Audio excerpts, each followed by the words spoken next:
from the westernunion.com VIP Lounge. In the building right now, my name is DC. I'm chilling, man. Bellator 154 is coming up real soon. I got two of the cats who are going to be challenging on that day, man, getting in the ring against each other. King Mo, Phil Davis in the building. What's happening? How y'all doing? Doing good, man. Chilling. So let's talk about this, man. The fight's coming up May 14th, and I'm hearing y'all were supposed to scrap already. Like that was something that was supposed to have happened last year, was it? And for some reason that didn't go down. So what's the kind of the thoughts in your mind coming into this fight? Like I know you were maybe prepared for it the last time, but in regards to preparing this time, like what was the strategy? Ain't much changed, you know what I'm saying? Right. Like we supposed to fight 6 months ago and I got injured. Yeah. Ain't much changed in 6 months. Right. Except that we just got a little older, you know what I'm saying, and got a little smarter. Right. That's about it. But for the most part, it's probably the same game plan on both sides, maybe some small adjustments, but ain't nothing dramatically different. Okay. Fellas, how long y'all been fighting? How long y'all been in the game? I started fighting about 8 years ago, and just about 7 or 8 years ago. Okay. I think same with me. I don't remember, man. I never had no amateur fights. Yeah. I just jumped in the game, you know what I'm saying? And So how does that first. work? Like to never had done any amateur fights before, like you just one day, were like, all right, I'm gonna go train. And then you train for a minute and you were like, all right, I'm just gonna jump into it. And now you're like fighting on big stages. really, I trained for like a month. I was broke, man. Money's a motivator, you know what I'm saying? I was broke, you know what I'm saying? Staying at my manager's crib, and it's after the Olympic trials, and I trained for like 3 weeks. Then, you know what I'm saying, my manager got a call from Japan saying, hey, somebody pulled out this fight due to an injury. You know anybody can jump in? And he's like, yeah, I got a guy named King Mo can jump in. Yeah. And I was like, all right, what they paying? And I was like, look, don't matter what they're paying, just take whatever they're throwing. And he's like, let me get you a good deal. He got me a good deal. Went and got my visa and all the paperwork, flew over there the next week, and I fought. Wow. So is that pretty much like your story too? You just started training and then got real serious about it? No, my story's entirely different. Okay, well, what's your story? What's your background? Wrestling. We both come from a wrestling background, right. And I graduated from Penn State in 2008, okay. and immediately started training for MMA. The next year, I took 4 amateur fights, and the year after that, took my first 4 pro fights. And after that, I got picked up to a big organization. So okay. So seeing that you guys are like, this isn't just kind of one of those fights that's just, at an arena in the middle of nowhere, you know what I mean? Right. This is a big fight, and it's gonna be on Spike. And I know a lot of people are actually really looking forward to seeing you guys, get in there and battle. But I guess for me, right, when I look at MMA, right, I'm always thinking, there's certain folks who may be like, oh man, you can kind of get into it. It's easy. You go in there, these cats are tussling around. Maybe it lasts a couple seconds. Maybe it lasts a few rounds, but tell them how serious it really is training, getting ready for these fights. It's like if you're doing anything serious, you know what I'm saying? If you try to make money, you try to do anything to your full potential, you got to be serious about it. And with MMA, you got many aspects. You got to do the stand-up, the kickboxing, the groundwork with jiu-jitsu, the wrestling, the conditioning, the mental training. You know what I'm saying? You have to do it's different facets to this game. You know what I'm saying? You just can't just focus on one thing, and that's what makes MMA hard. Right. If you lacking in one, it will get exposed eventually. You know what I'm saying? Right. If you ain't got no stand-up and you fighting somebody has some stand-up, you will get knocked out. Right. I mean, and we've if you're an MMA fan, you've definitely seen that, Yeah, you've seen it all. Where somebody, who just doesn't have one thing can get attacked another way. And then even though that might be the cat that going into the fight, you were like, oh man, that guy got it easy. And then they get into it and you notice like you can get folded.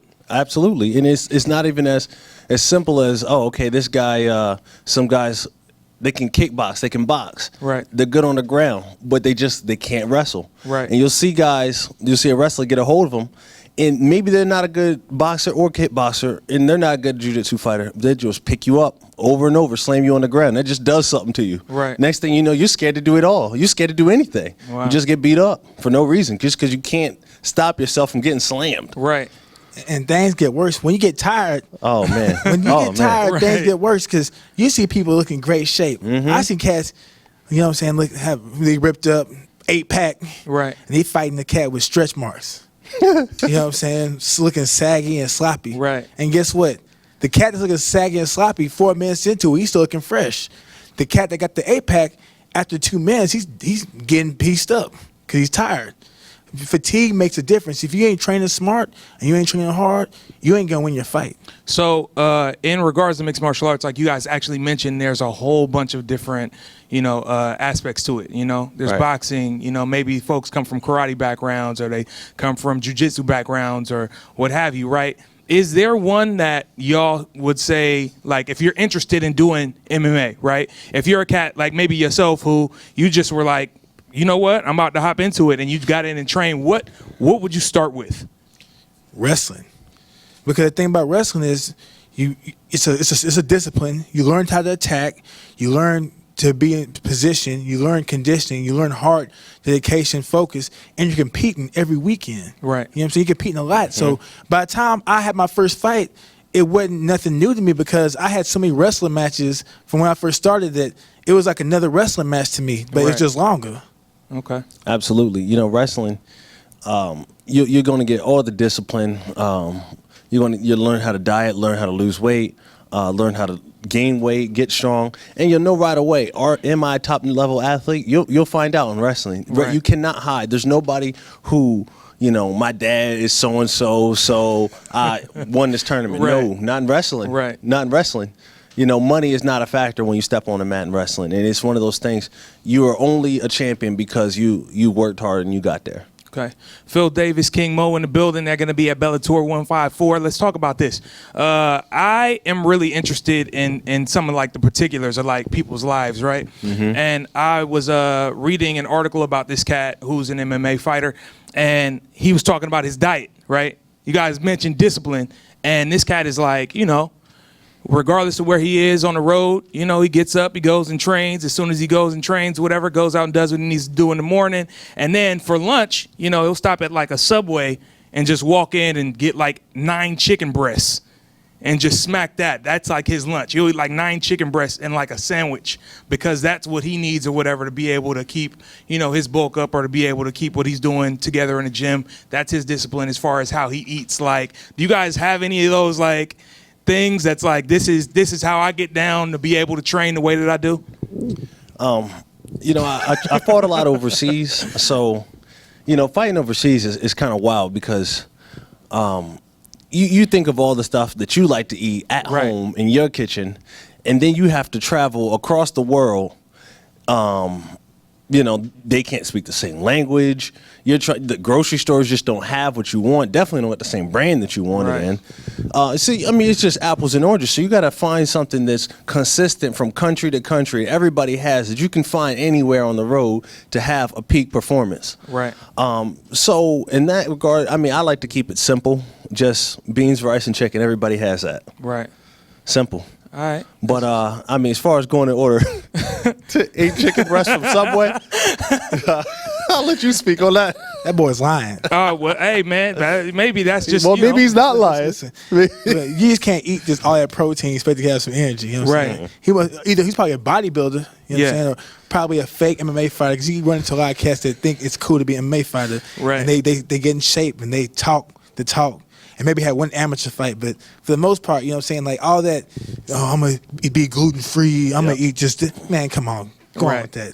So basically, y'all get down. As long as it's something that you feel like is actually going to be good for you, isn't something that's going to be detrimental to your diet. It's It don't, whatever. with Right. me, it don't matter. I eat because it's like this. I train hard enough. I can eat what I want. Right. I'm gonna get some ice cream after this. You know what I'm saying? I ain't worried because when it's all said and done, like I eat what I want. I put like this. I eat healthy if I want to. Right. You know what I'm saying? If I want some junk food, if I want some chocolate or some ice cream or some cupcakes, something like that, I go get it because I know about an hour or two later I'm gonna be working out. I'm gonna Right. break that down. You know what I'm saying? So a lot of people take that instead of worrying about about the performance, they worry about looks. So they'll be like, yeah, I'm gonna eat tofu, and I'm gonna eat 3 celery sticks and some carrots and 8 chicken breasts. Right. You know what I'm saying? Come on, they ain't gonna do nothing for you. Whereas, You look good. whereas you're like, okay, you can eat that tofu if you want to, but when you step in this ring, it don't matter what you ate. Yeah, You exactly. look at Michael Phelps. Michael Phelps, man, I seen him at the Olympic Training Center. I used to live there. Yeah. Man, he's eating hamburgers, French fries, pizza. But the thing is, he's in the pool about 7 to 8 hours a day. You Yeah. know what I'm saying? So he's burning out. You need energy. You know what I'm saying? And if you working out like we do, you have to eat something. You have to eat something with high calories. You know what I'm saying? Right. You just can't be eating all that rabbit food like that. That's not for me. All right, so the fight's coming up real soon. Is there like what's the training? I guess regimen like? Like how long is that a day? Like how long are y'all in the gym? I'm gonna be real with you, like 3 to 4 hours a day, because you'll hear cats be like, "Man, I'm in the gym about 10 hours a day." They lying too. They lying. You know what I'm saying? They the same ones talking about eating that tofu and 9 chicken breasts. Look, it's like this. If you in the gym 10 hours a day, You're doing something wrong. You're wasting Right. time. I go in there. I try to get as much out of a workout as I can. So it could be a 2-hour workout, but an hour of it is just drills. You know what I'm saying? Technique. Another hour of it's like conditioning and live goals. I'll come back in, do the same thing, but with another aspect of, like, it could be like in the morning, stand up. You know what I'm saying? Take a little break, come back in the evening and do like wrestling. You know what I'm Right. saying? You break it up, but there's some cats talking about, man, I went 8 hours straight today.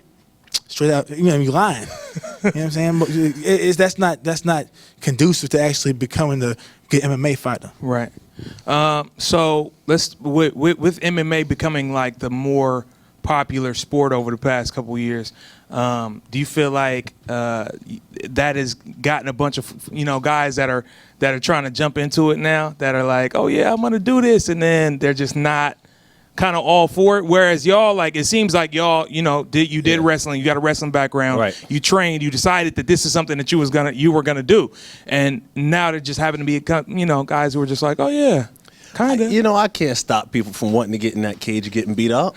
It's some people just think they can do it, Right. and some people really can. How you know which one you are? I don't know. You'll have to wait and see. Right. But I kind of like that it's becoming more popular and people getting into it. I'm not going to knock that at all, but definitely take a good look and make sure that you really want to do this. Right. To me, it's almost like a fad almost. I like doing it because it pays. I'll watch it a little bit. Yeah. It's cool, but you'll run into cats that will blatantly lie to you. I'll meet cats that be like, yeah, what's up? Oh, you a fighter? I see your ears. Yeah, I fight a little bit. Me too. I fight in Japan. Oh, for real? Where? The name of organization, but I never heard of them. 'Cause I know about the sport. And I ain't Right. dumb. I just play dumb. Right. But really, you'll catch a lot of people trying to finesse people and try to lie to them because it's the cool thing right now. Yeah. A lot of people ain't about fighting. You know what I'm saying? Like, we about fighting because we trying to get paid. Right. You know what I'm saying? But a lot of cats just, it's cool. They say they want to be fighters to pull females. You know what I'm saying? But the problem with fighting is, if you're a good fighter, we ain't got female groupies. We got male groupies, you know what I'm saying? That's the thing, we can't shake them. Right, You know what I'm saying? I wish I had some female groupies, but we got male groupies. You know? Klay Thompson said last week, he was like, I can't, it's weird because I'm in the club and I'm trying to hang out and do my thing or whatever, and I'll go out and there's so many dudes, it's like, hey, Klay, man, if you just step back to the right on your shot, then maybe one day. And I'm like, yo, did you just try to tell Klay how to shoot a three-pointer? Like, you know what I mean? Like, do y'all deal with that, or like the tough guys in the club and all of that? You'd be surprised how many people really listen. I used to box for a little bit. That's how it always started. I used to box for a little bit. Right. I did the Golden Gloves and all that. Yeah. And then they want to tell you everything you should do. I'm like, oh, okay. All right, I trust you. Right. Cool. So how do you deal with the like random club bar tough guys who like are like, yeah, I do such and such, and they expect you to react? Well, luckily with me, but like straight up, like when I go to the clubs I like to go to, like a lot of people don't really know about MMA. Right.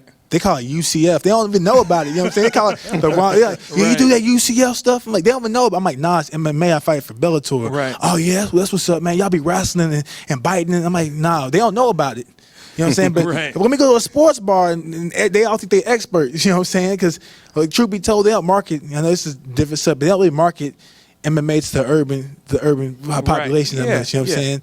But the suburbs, like, you go to the suburbs to like a sports bar, everybody, oh man, hey, you need to work on your ground game. You know, you start doing flying triangles. They'll try to tell you what to do. You know what I'm saying? When they never fought before.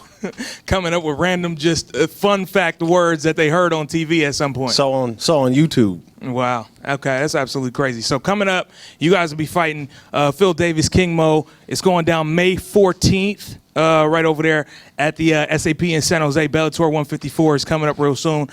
Just give folks all of the rest of the info on how to find you guys, just so they can look up all your info before the fight happens, and kind of make their picks. Absolutely. You can find me Phil Mr. Wonderful on Twitter, Phil MRW on Instagram. All right. Twitter, man, I don't mess with Twitter like that. Instagram at King Mo is KINGMO. FH. And you can holler me on there, but truth be told, I be slow on social media stuff, man. It gets on my nerves, straight up. You can't let it get on your nerves. You gotta wait for the DMs to flood in after the fight. And guess what? None but dudes in my DM. Ain't no females. I look at my DM, I get depressed, man. It's number dudes, man. Try to give me some advice, man. Hey, Mo, turn your right hand over. Hey, hold on. So say your Instagram one more time so we can tell all the women out there to get in King Mo's DMs right now. At King Mo FH, but you know what? I got a girl. So I was like, now I'm getting him in trouble. He's like, don't get in mine, bro. It's 106 KMEL. Make sure y'all tune in, man. Bellator 154, May 14th, right there on Spike TV, all right?